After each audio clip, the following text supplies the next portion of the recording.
आप देख रहे हैं देश का विशाल नेटवर्क इंडिया टीवी लाइव, सच्चाई की सही आवाज। ચરલ ગામે કોંગ્રેસની ભવ્ય સભા ઉમેદવારોના સમર્થનમાં ઉમટી જનમેદની। સાણંદ અમદાવાદ જિલ્લા 22 મોડાસર સીટ આગામી સ્થાનિક સ્વરાજ્યની ચૂંટણીઓના પ્રચાર પડઘમ તેજ બન્યા છે। અમદાવાદ જિલ્લાના ચરલ ગામે કોંગ્રેસ પક્ષ દ્વારા એક વિશાળ જનસભાનું આયોજન કરવામાં આવ્યું હતું। આ સભામાં અમદાવાદ જિલ્લા પંચાયત અને તાલુકા પંચાયતના ઉમેદવારોના સમર્થનમાં મોટી સંખ્યામાં ગ્રામજનો અને કાર્યકરો ઉપસ્થિત રહ્યા હતા। આ બેઠકમાં અમદાવાદ જિલ્લા કોંગ્રેસના પૂર્વ પ્રમુખ અમરસિંહજી સોલંકી ખાસ ઉપસ્થિત રહ્યા હતા। તેમણે પોતાના સંબોધનમાં ભાજપ સરકારની નિષ્ફળતાઓ પર પ્રહાર કરતા જણાવ્યું હતું કે ગ્રામ્ય સ્તરે વિકાસના કાર્યો અટકી પડ્યા છે અને મોંઘવારી તેમજ બેરોજગારીથી જનતા પરેશાન છે।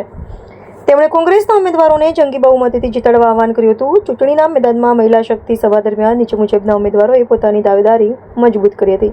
અમદાવાદ જિલ્લા પંચાયત બેઠક શ્રીમતી કમલાબેન બાબુભાઈ પરમાર, તાલુકા પંચાયત બેઠક શ્રીમતી અરુણાબેન મહાદેવભાઈ સોલંકી, કેતનભાઈ તાલુકા સદસ્ય, બંને મહિલા ઉમેદવારોએ ચરલ ગામના વિકાસ માટે અને સ્થાનિક પ્રશ્નો જેવા કે પીવાનું પાણી, ગટર વ્યવસ્થા અને શિક્ષણના મુદ્દે મક્કમતાથી લડવાની ખાતરી આપી હતી।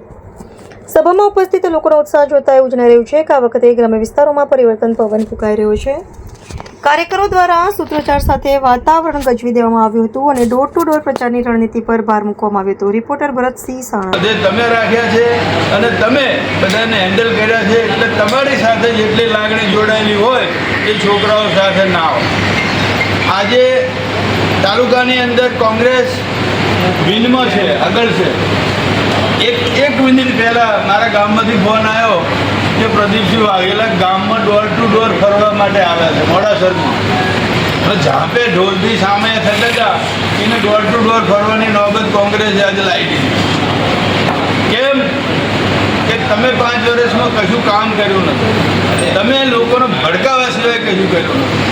તમે પોતે જો હુકમી કરી છે કે મારું પાર્ટીની સાથે જોડાયેલો માણસ હોય એનું જ કામ કરવાનું, ના જોડાયેલો હોય તો એને કહેવાનું કે આજથી જોડી જા, પછી કાલ તારું કામ થશે। કોંગ્રેસમાં એ સિસ્ટમ નથી। ગમે તે માણસ, આ ગામમાં હું રહ્યો છું 5 વર્ષ, એક પણ માણસને ખોટો અનુભવ મારો થયો હોય, 5 પૈસા માગ્યા હોય કે તમને ડીઝલ પેટ્રોલ પુરાવાનું કીધું હોય તો હાથ ઊંચો કરો।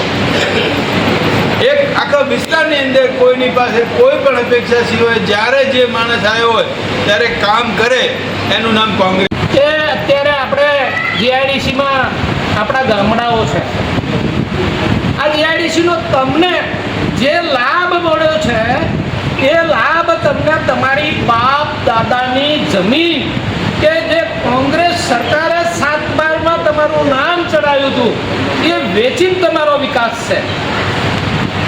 આ ભાજપ સરકારે આપેલું નથી। ભાજપ સરકાર તો ઉદ્યોગપતિઓની સરકાર છે।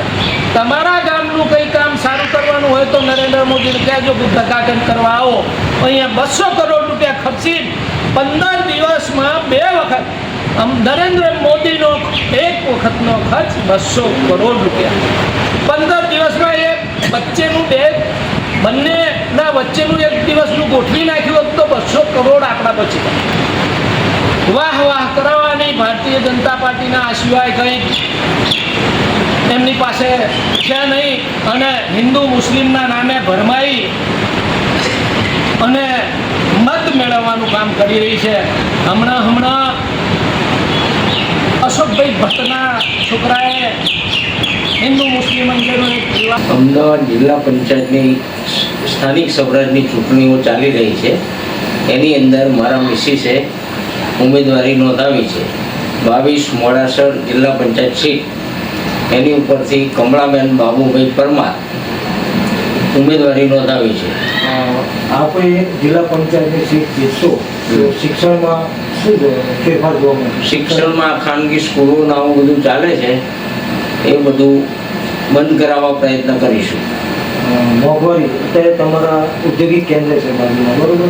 તો અત્યારે બેરોજગારી એટલે કોઈને પૂરતું વળતર મળતું નથી, બરોબર? કંપની અંદર કોઈના શું છે? કંપનીમાં છે ને વળતર મળતું નથી ને અત્યારે કોન્ટ્રાક્ટ બેઝ આવી ગયો છે। એટલે કોન્ટ્રાક્ટ બેઝ ઉપર જે કોન્ટ્રાક્ટ રાખતા હોય ને એ લોકોનું પેમેન્ટ મળે છે અને ગરીબોનું, મજૂરોનું શોષણ થાય છે। તમારા વિસ્તારની અંદર જે કામો અત્યારે રોડ, રસ્તા એ બધા પ્રમાણમાં થયા છે કે નથી થયા? તમે સત્તા આવશે તો તમે કેવા કામ કરશો? અમારે ત્યાં કોઈ રોડ રસ્તાની વ્યવસ્થા વ્યવસ્થિત છે નહીં, બરાબર. અને આવશે તો ગવર્મેન્ટમાંથી જે ગ્રાન્ટ આવશે એનો અમે પૂરેપૂરો ઉપયોગ કરીશું અને રોડ રસ્તા બનાવવા પ્રયત્ન કરીશું. પાણીની समस्या है, એવું બધી સમસ્યાઓ તો ઘણી છે ગામમાં. देश और प्रदेश की खबरों के लिए अभी सब्सक्राइब कीजिए इंडिया टीवी लाइव, साथ ही बेल आइकन को दबाना बिल्कुल ना भूलें, जिससे सबसे पहले खबर आप तक पहुंच सके.